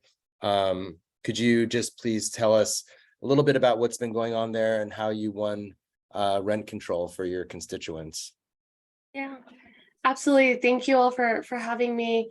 I'm very happy to share. Sorry, I have a new kitten, so she's running around. But I'm a council member in the city of Cudahy, have been serving now served my first full term, and now serving my second term. But in that time, tried to pass renter supportive policies. We're an 85% renter city, and so you would think that any city or any jurisdiction that had such a large population of any group would get whatever they wanted in terms of policy. And unfortunately, that just wasn't happening because of the decision makers. And so just want to highlight that piece, because I think that the electoral work you all do is so incredibly important. Without electing people willing to take these policies on, it just doesn't happen, frankly. And so it was a 5-year journey to get us here. Realized that I didn't have the support on the council, started working on recruiting folks. We now have a progressive Latina majority on the Cudahy City Council, first ever. And those are the 3 votes that we solidified to make sure that we got rent control in our city. It started off with a rent control ad hoc committee composed of the vice mayor, who's a landlord, myself, a tenant, 2 more tenants, and a landlord, all that live in our city, all supportive of rent control and just trying to get to the nitty-gritty details. And frankly, originally the negotiations was who's included, who's not, which is a big conversation, whether there are exemptions or not. And because of the inside outside strategy, collaborative governance strategy, I was working with some of our advocates, East Yard Communities for Environmental Justice, Communities for a Better Environment, Latinas for Reproductive Justice, which sounds like EJ groups and RJ groups would maybe not be the core focus, but they're the ones doing the work in our community around housing. And so we worked together, we sat together, and I had to make the question, like, what is your ask? If you ask me to fight for 5%, I will fight for 5. If you ask me to fight for 3, I'll fight for 3. And so we ended up fighting for 3%, no exceptions. And we won it. And we won it because we fought hard for it. It was a big win. Super happy to have seen it happen in our city. It did take many iterations, and every single meeting, it was a different vote. So it was very stressful, but we got to it. We have strong policies. We have Just Cause with a strong relocation assistance program as well. That includes three times the rent for any tenant in Cudahy, and then 4 times the rent for anyone from specifically impacted groups, being anyone in the household is senior, disabled, any children under 18. If they are low income, they also get 4 times the rent. And so it's been a lot of work. It took several months. It was about 6 months of a rent increase freeze before we got rent control enacted. And that was officially made on July 7th. Rent control was implemented. I always share too that during the rent increase freeze, I passed the law to have this freeze or this moratorium. And my landlord not only saw the post on social media, but commented and still had the nerve to send me a rent increase notice during that period, and had to push back on that, let my neighbors know. I passed rent control, it's implemented. I got a similar 10% increase, which again is not under the 3% that we passed. And pushing back against that now, again, letting my neighbors know. And then it becomes a code enforcement issue in enforcing the fines, right? But yeah, just really happy to share that win. I'm going to be sharing my contact information in the chat. So if anyone is interested, would love to connect around renters issues. Thank you so much. It's been an amazing fight to follow. I put in the chat an article or audio reporting an article that was in the KCRW a few months or a month or so ago, which is really a really textured story. Like I encourage you, it's more than just who, what, where, when. It's really an interesting story, and it traces some of the origins of this work back to the work that California Latinas for Reproductive Justice did in Bell Gardens, and the way that it was almost entirely women who led that fight, so much so that when they spun off a tenant association, a tenant union, they called it Unión de Vecinas, because it was all women and a few men, but it was really vecinas. It was the women neighbors who led that fight. And then it spread, and they also then came and showed solidarity in Cudahy. And the KCRW story really highlights that. It's such a beautiful thing to see happen. Thank you so much, Elizabeth. We need to keep supporting your work and your fight there for low-income folks and tenants in Cudahy. I want to also now invite another board member, one of our at-large board members, Larry Gross, to give us an update about what's going on in the Barrington Plaza. As you know, there are hundreds, I'm sure you've heard the story in the news, hundreds and hundreds of tenant units full of tenants facing bogus Ellis Act evictions in the west side of Los Angeles. Thanks, Larry. Thank you, Ryan. So I first want to say this is great.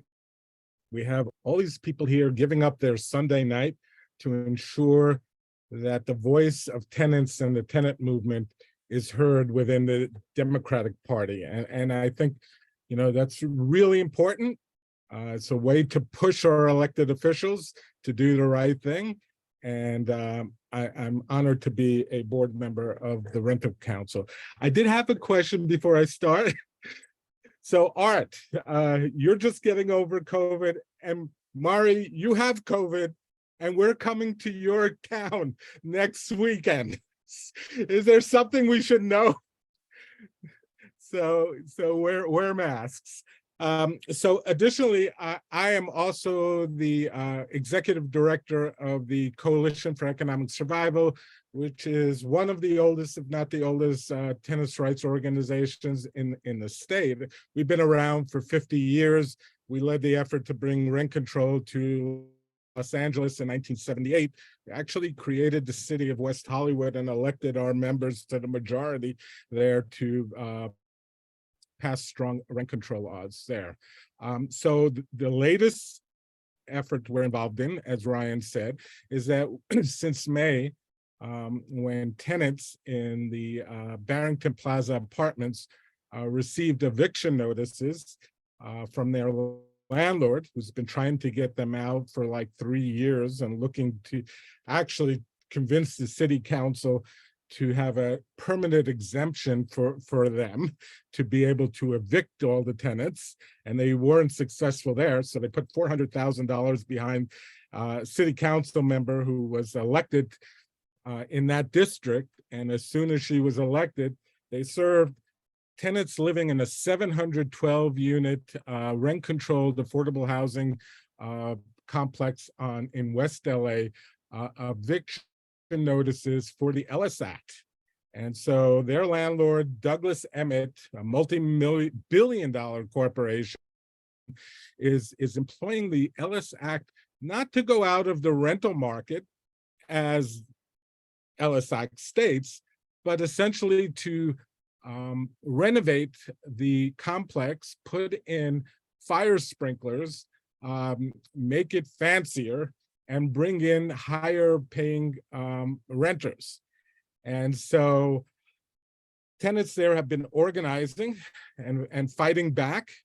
They've been going under incredible harassment from Douglas Emmett to try and get them out. They've had reductions in services left and right, but they have a strong tenant union that we've been assisting them in organizing. Last earlier this week, we were out in front of Douglas Emmett, and we had the support of a wide spectrum of LA area renters organizations, and Unite Here was out there sending a message to Douglas Emmett to pull back and stop these evictions. But we're not basically waiting for the good graces of Douglas Emmett to see the light. These tenants have filed a lawsuit challenging these evictions.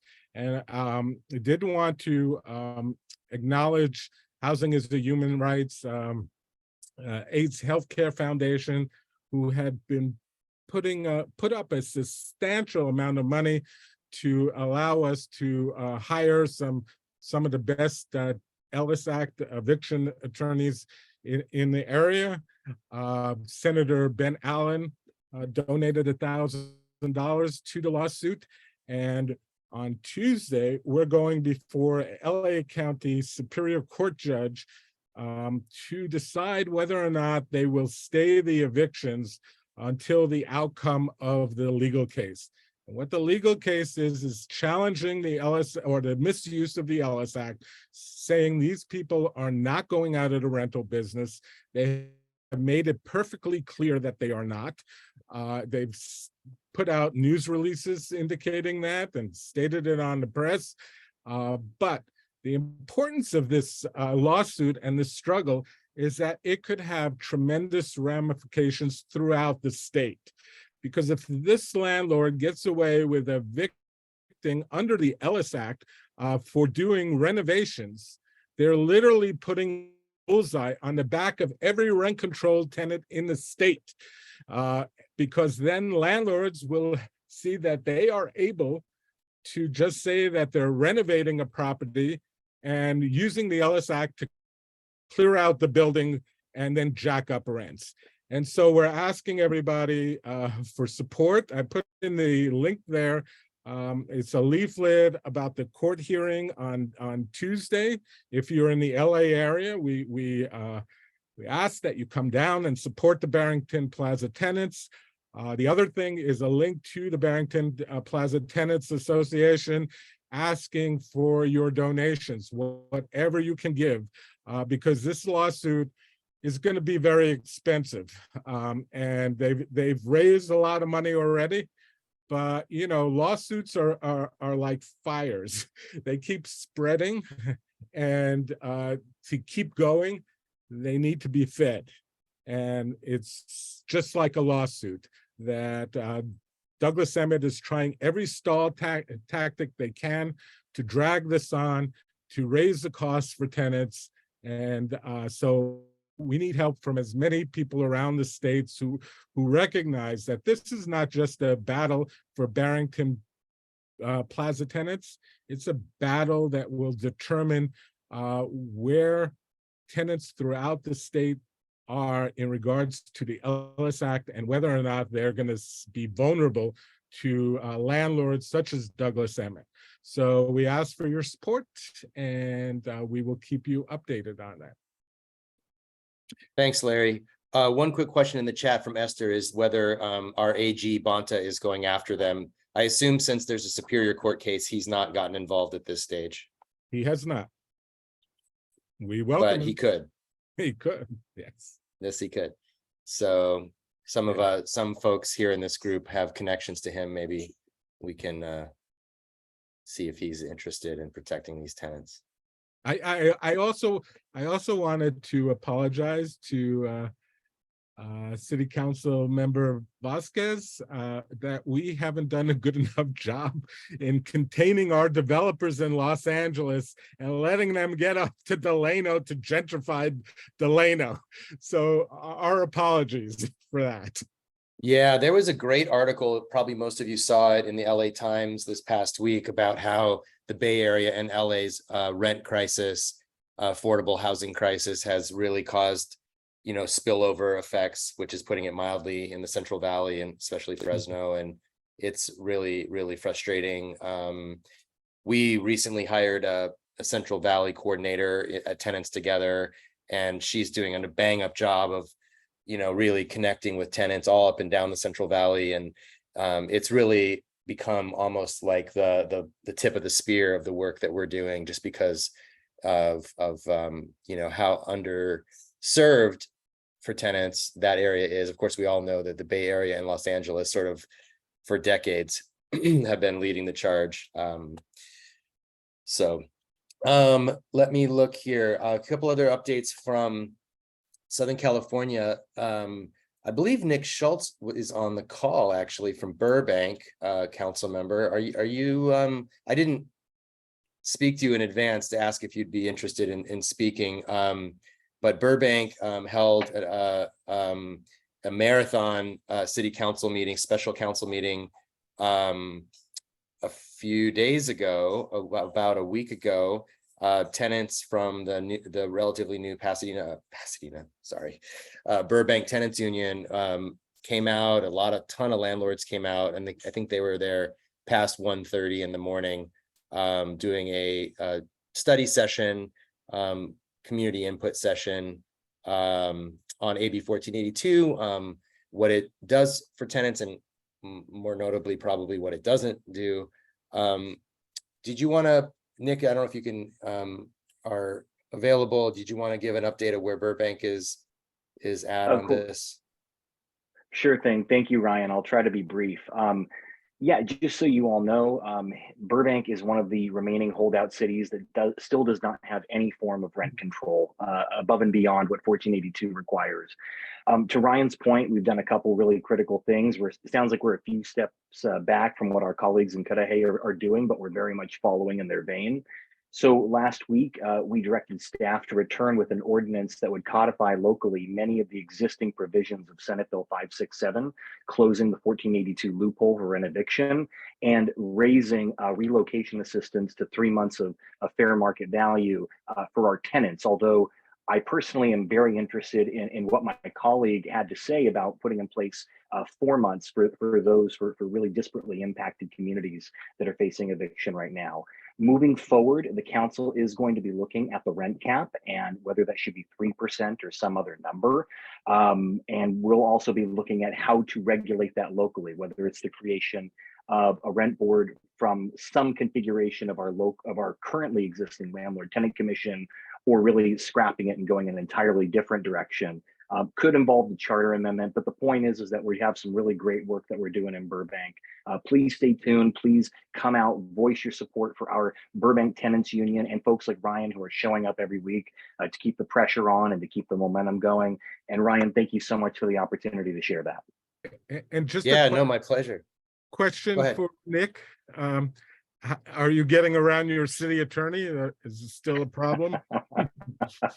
Well, I will just say this, Larry, that, generally speaking, we probably need fewer attorneys in public office, probably. However, being an attorney myself, it's really great because I can say, well, I read the same law and I don't see it that way. So we're having a bit of a loggerhead, but to the benefit of our tenants, we have a progressive pro-tenant majority on the council who I think sees it the way that I do, the way that Mayor Anthony does, the way that Councilmember Perez does. So we'll continue to just go head to head a little bit.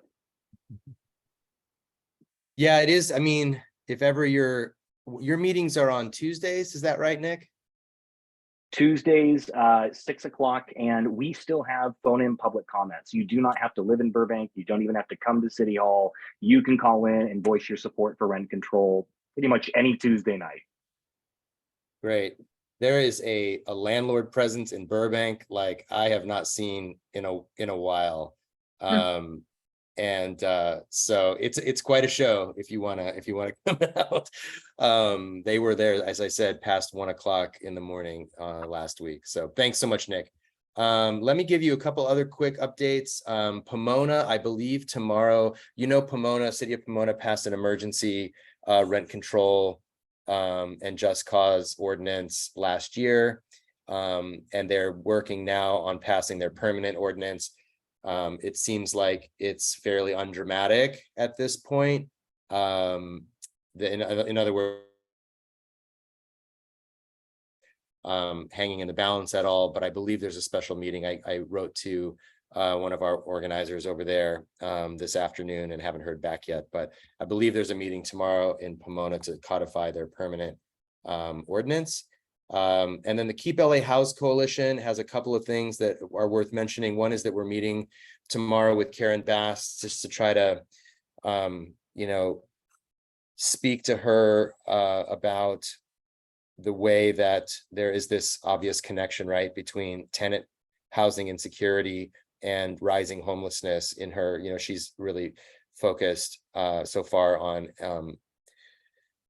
you know, taking a bite out of this homeless crisis that we're in Los Angeles, and we're sort of eager to emphasize to her that the tenant protections are really essential to cutting down the inflow of tenants into homelessness, which is really the problem with our homeless count year by year, is that there are more people, you know, right, that the agencies are housing more people than they've ever housed before year over year, but there's just more people flowing into homelessness. And so it's, as I've said many times, like bailing out a boat and it's taking on water faster than you can bail. So that meeting is tomorrow. And then also there is a council office, which I won't mention right now because I'm not sure if it's public yet, but there is a council office in Los Angeles that is in short time going to be introducing a lower rent cap for LA RSO. Because right now we're standing at like 7.8% for the coming year, I believe, something along those lines. So not really sustainable. Santa Monica addressed that with their ballot initiative last fall, and now it's LA's turn to lower their rent cap so that we don't have this high inflation problem again. So I'll stop there. I know we're running out of time. Thank you. All right, thank you, Ryan. Next up, we have Annie Koruga. They will talk about our legislature scorecard that we'll be using to evaluate our current state legislators. Yes, hello. I unfortunately am not at home right now. I instead am in Sacramento, and as soon as I get off this meeting, I am driving home. Can everybody hear me? Is my connection good? Yes. Is there too much? Yay. All right, cool. For those who don't know me, hello. I am Annie Koruga. I use they them pronouns, and I'm one of the at-large officers of the Renters Council. And one of the new initiatives that we're really excited about are legislative scorecards. To the best of our understanding, none of the statewide caucuses score their Democratic state legislators on whether or not those state legislators are voting in line with the important issues of the body. So it looks like the Renters Council might be the first statewide Democratic Party org, but somebody's got to be the first. So we're excited about that. The idea behind the scorecards will be measuring how well our Democratic legislators are voting for the legislation supported and endorsed by the Renters Council, right? Our Democratic legislators that profess the values of our party supporting tenants' rights regularly, or they may be not voting in ways that support and empower tenants. So just to give you a little bit of the background info on where we are, we've mocked up a few different demo. I'm very tired. What's the word? Formulas. There we go. Yay, found the word. We've mocked up a few different formulas that each seek to measure the same thing. Just right, the question is how best do we do the calculations to ensure that we take into account different things, right? Do we take into account whether or not an elected sponsored or co-sponsored a bill, right? Should that mathematically count? Is one thing, for example. So we're not quite there yet on a formula. I'm sure in the next probably month or two, as session wraps up, the executive committee will talk it out, land on a formula, and then at least I'm envisioning that hopefully this will be an area where we'll be able to bring in members of the Renters Council that aren't necessarily sitting on the executive board to create a scorecard committee. Of course, it is a bit of administrative work to track down how, to track down how all of our Democratic state legislators voted on all of our issues, how they voted in committee, how they voted on the floor. But nevertheless, I see this as an opportunity to empower our membership and really build out our power, not only practicing and applying those skills, making sure that our electeds are held to account and their votes are calculated and known, but also using this as a tool to know which Democratic legislators are consistently scoring highly on tenant protections, on tenants issues, and which ones are not. And so I'm really excited to embark on this project to hopefully be a leader on this front as the Renters Council. I'm more than happy to answer any questions and going to request that should you be interested in serving on the scorecard committee, email, I'm terrible. I'm gonna ask you, Alfred, because I don't have it handy, to drop our official Renters Council email in the chat. Please email that. I'm sure later we probably will set up a Google form for people to sign up. But if you know now that that's something you're going to be interested in, I'd love to start to get a list together and really, thank you, and really start this work. If anybody has any questions, I know we're running a little bit short on time, but more than happy to answer them. Maribel, I see you have a question. Yeah, so it's just a scorecard, right? It wouldn't be an endorsement or anything like that. I thought I saw a link about endorsements as well. Something. Correct. So we're going to handle scorecards and endorsements separately. Of course, the Renters Council often does take up endorsements and endorses candidates that are pro-renter. The scorecard isn't, does, to be clear, will not constitute an endorsement. Rather, it will just be measuring all of our, how all of our state legislators are voting. I'm sure that when they're up for re-election, if they come to us for an endorsement, if they get a high score consistently, that probably will look better than if they do not. But the scorecard in itself is not an endorsement or anything of that sort. All right. Thank you, Annie. And our last general update before we go to candidate speeches will be from Igor, talking about some issues around utility taxes that CPUC wants to inflict on renters. Thank you so much, Alfred. Okay, so before anyone else logs off, because we still have a lot of council members here and other electeds, and thank you. And you need to hear this because this is going to impact your constituents in short order if we don't stop it.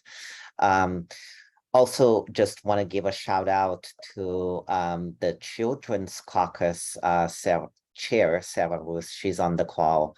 There is a two-pronged attack right now by the utilities. They're going up against renters and working families. And I put some information in the chat. The first link is a fact sheet about both aspects of this two-pronged attack. So the first attack that utilities, investor-owned utilities, which down south is SoCal Edison and San Diego Gas and Electric, and in my neck of the woods is PG&E, is doing is a war on the ability of tenants to save up to $50 a month on their utility bills if they live in multifamily housing and have solar panels or want to be able to get solar panels. This is probably the one intersectional issue where solar panels are a win-win for tenants and property owners because it's actually provides bill savings for both. For the tenant, it's the unit. For the landlords, it's the common area. Utilities don't want that because they make profit off of more and more transmission lines, like the kinds that you may have been hearing about in the news, cause fires. And, there is a, last Wednesday, the California Public Utilities Commission, despite the Renters Council joining 700 other organizations and elected officials, sided pretty much with the utilities.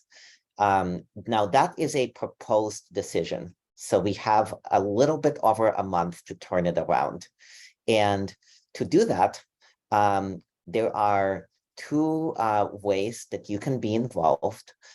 One is to, if you are on, if you receive our email list, you're going to be receiving information about the next opportunity to make public comment at the California Public Utilities Commission meeting on August 31st. The second way to help is if you are a multifamily renter that is drowning not only in the high cost of rent, but in utility debt, please reach out. I put my email in the chat, and we have a media campaign that we're running right now. The media needs to hear from you. The governor needs to hear from you. The Public Utilities Commission needs to hear from you. The second way that the utilities are going up against renters and working families is this proposal, which is also in that fact sheet. And it is a proposal to increase the utility tax that you pay if you are $1 above the federal rate, which is 250% above the federal poverty line. So basically working families, tenants, anyone that is in smaller units are the ones that hurt the most. Right now, that utility tax is about the national average, which is $10 a month. The utilities are proposing raising that to as much as $1,400 a month, and it is non-bypassable.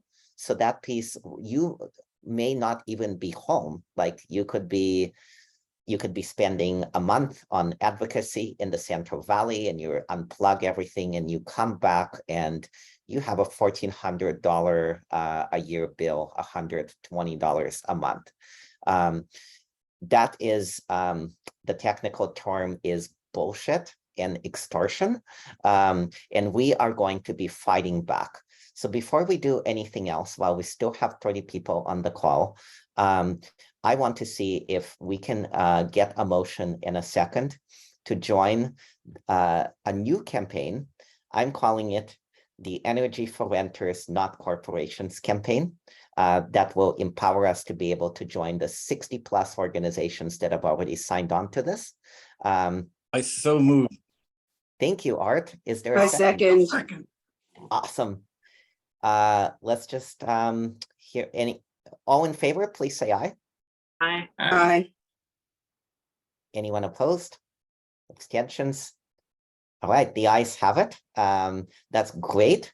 And if you represent an organization, that second link I put in the chat, that is how you too can sign on to this letter. We already have a number of tenants' rights organizations and nonprofit housing developers that have signed on, and we're looking for more. We're also happy to do a presentation to your organization about this. Those take about 25 minutes. And if you would like to request one for your organization, you can contact me at igor@reimagine-power.com. Thank you so much. Oh, clean power to the people. All right. Thank you, Igor. And finally, we have our candidate speeches coming up. We will give 2 minutes for each candidate. If you are a candidate running, please raise your hand.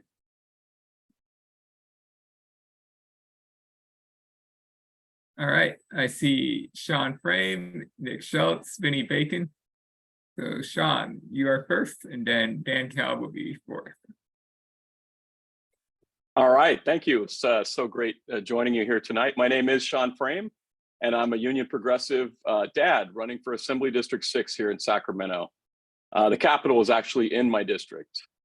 I'm a member of the Sacramento County Office of Education, CSEA Chapter 480. I'm a steward, and I'm a member of our negotiating team. And I'm so happy to hear tonight so much intersectionality between working people, labor, and renters issues, because I'm actively involved in a real fight to earn living wages for the folks I work with in my union, folks who are predominantly women of color. So many of my coworkers are housing insecure because they simply don't earn enough money.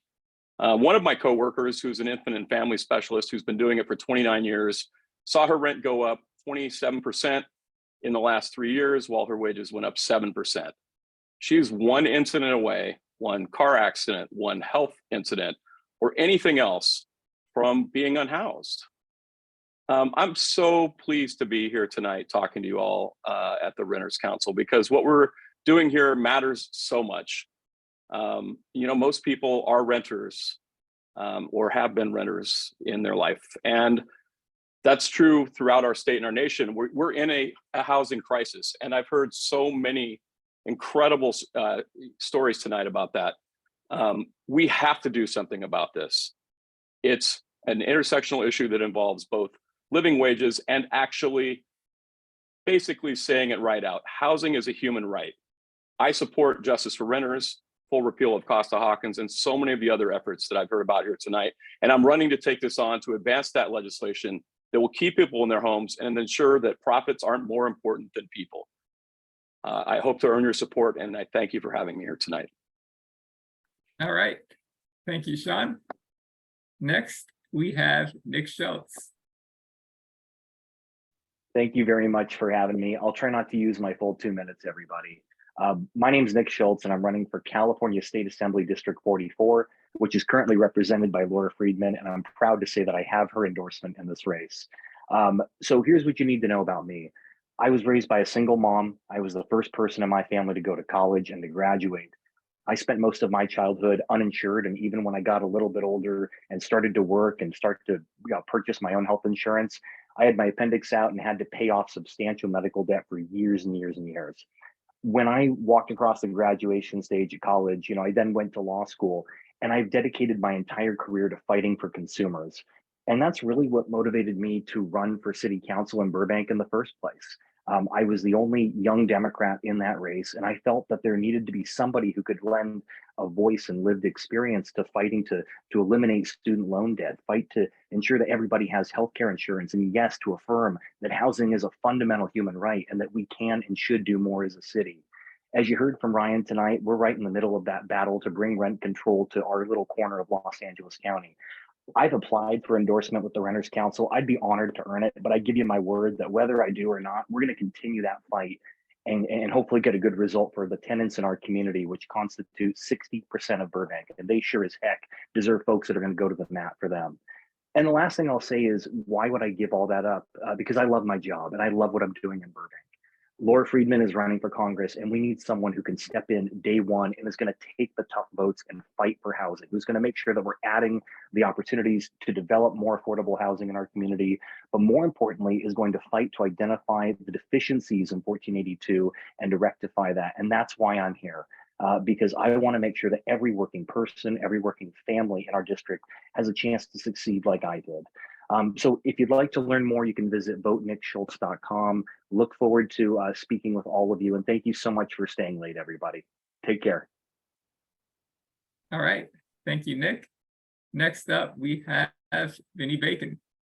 Hi, I'm Vinnie Bacon. I'm running for the mayor of Fremont. I'm kind of cheating here because my election isn't until November. So we've got a lot of time, but I just came up with this little graphic and just had to try it out. But anyway, in Fremont, I did bring a referral for, some form of rent stabilization.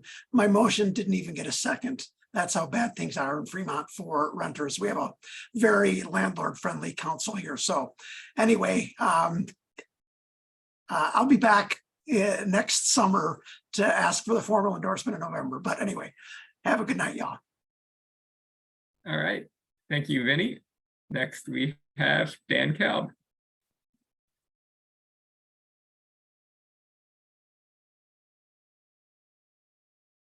There we go. Can you hear me okay? Yes. Yeah, thanks, Alfred. My name's Dan Kalb. I am in my third term on the Oakland City Council, and I'm a proud candidate for the State Senate District 7, currently held by Nancy Skinner, who is termed out. I have been a leader in Oakland and really also very passionate about the efforts statewide to protect renters. When Causa Justa Just Cause wanted a city council member to put forward a tenant protection ordinance in Oakland, they came to me because they know I not only have a strong record to protect renters, but I know how to actually get legislation passed. And we were successful there, and we were successful time and time again in passing strong renter laws in Oakland. And for many of them, I was the lead author and the instigator in some of them, working in coalition. Also, I am a longtime strong advocate, and I'm consistently been opposed to the Ellis Act and Costa-Hawkins, of course, and I've been active the best I can on all the ballot measures to repeal and take away Costa-Hawkins. I have also been a strong leader, consistent leader on affordable housing. In fact, EBHO, the East Bay Housing Organizations, the leading advocacy group in the East Bay on affordable housing, awarded me as one of their affordable housing champions a few years ago. And when I get to Sacramento, I will be a strong affordable housing champion, as well as a passionate ally and leader when it comes to renters issues. I have experience not only at the local level in the largest city in the East Bay, but I have more than 10 years experience actually working the legislative process in Sacramento, crafting legislation on complex policy matters, the entire soup to nuts process. And I know I'll be a very good, strong legislator in Sacramento. I hope I'll have the support of this council, which I'm a member of. And thank you all for staying late. All right. Thank you. Let's go on to our next.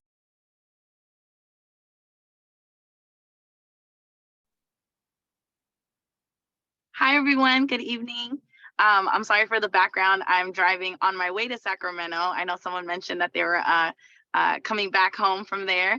My name is Sade El Hawari. I'm an assembly candidate for District 57, and I am an organizer and educator. I'm also a foster mother to a young woman who's currently at San Francisco State and really struggling right now because not only is rent too damn high in Sacramento, but her housing is unstable. She's someone who has aged out of the system, who is now being evicted because she didn't know that she was on a month-to-month lease. And the idea of being in school, being a foster child, being someone who doesn't have the resources to be able to pay for rent, or even put in a deposit or monthly deposits that are oftentimes more than one, has been really a struggle for her. I also, as a renter myself, had an issue a couple years back where I moved into an apartment. A month later, it was put on the market, and a month after that, it was sold, and I was asked to leave. And I know so many tenants in my district, which represents South Central, which represents downtown LA, Skid Row, Watts, are folks who are not only renters, but who really are struggling, who are really unable to currently with the eviction moratorium ending, or the idea that folks have to pay their back rent, or really the struggles of folks who make minimum wage, or I think 90% of the folks in my district make less than $50,000. It just really makes a difference for folks who are really fighting for them, who are really fighting to make sure that we repeal Costa-Hawkins, the Ellis Act, and really continue to push for our folks in a real way. I've been endorsed by SEIU. I've been endorsed by the incumbent Reggie Jones Sawyer, as well as Supervisors Holly Mitchell and Hilda Solis, and other really great assembly members, including Assembly Majority Leader Isaac Bryan, who's a renter himself and started the Renters Caucus at the Assembly, and Senator Lola Smallwood Cuevas and Steve Bradford, as well as Councilmember Marquise Harris Dawson. Most of my career I spent at Community Coalition, but I mentioned I'm an educator as well, and so I've taught high school history, as well as recently working with young people to really lead a youth-led housing campaign and really work together to think about what it looks like for them to be fully invested in ideas that they can bring about that are solutions to houselessness, solutions to the affordable housing crisis, and to our housing crisis overall. So I'm really grateful to be here. So excited to learn so much from you all. all. I feel like being here really gave me more opportunities to learn how we can really push for and support our community members in a real way. So thank you, thank you, thank you. And I hope you all have a wonderful night, and I hope to earn your endorsement in the future. All right, thank you, and have a safe trip to Sacramento. And finally, we have Veronica. Hi, everyone. Veronica Vasquez. So as you heard earlier, I will be running for County of Kern Board of Supervisors District 4. I am currently on the Delano City Council. And why I'm the best candidate is I would be the first Latina, educated. I have my master's in social work. I have roots in the United Farm Workers. I have on both sides of my family. They're part of the movement. My Vasquez grandparents did the fundraising. And I would be the first person from labor because I served 2 terms as a SEIU 521 Kern County chapter president, but then I'm also a Kern County employee since 2007. So like I like to explain to people, I've been living and breathing labor, and I've been living and breathing Kern County for all these years. And I explained to people that I did national and then went local. So when I mentioned earlier, I went to Cal State East Bay. I got my undergrad there, bachelor's in human development with minors in women's studies and political science. And then I obtained my master's as social worker from Cal State East Bay. But I also did my internship in Washington, DC with the Congressional Hispanic Caucus Institute. I also interned with Senator Barbara Boxer in San Francisco. And then I did work with Alameda County. And then I came back to Kern County and started doing county work. And then I went on to be on the Delano City Council. So I like to explain to people I'm very well-rounded. And because of that, it makes me the right person for this position. The incumbent is a Caucasian male that's been in that position for a very long time. He doesn't represent the rural areas the way I can represent the rural areas. I was born and raised in the city of Delano, and I have roots there. And I think that's vital and important to represent the community. So I look forward to receiving your endorsement. Thank you. All right, thank you, Veronica. And last call, any other candidates? All right, seeing not. Thank you, everybody, to all the almost 30 people who are still on this call. And now, do we have a motion to adjourn? So moved. All right. Seconded. All right, all in favor, please say aye. Aye. Aye. Thank you. All right, thank you, everyone. See you guys.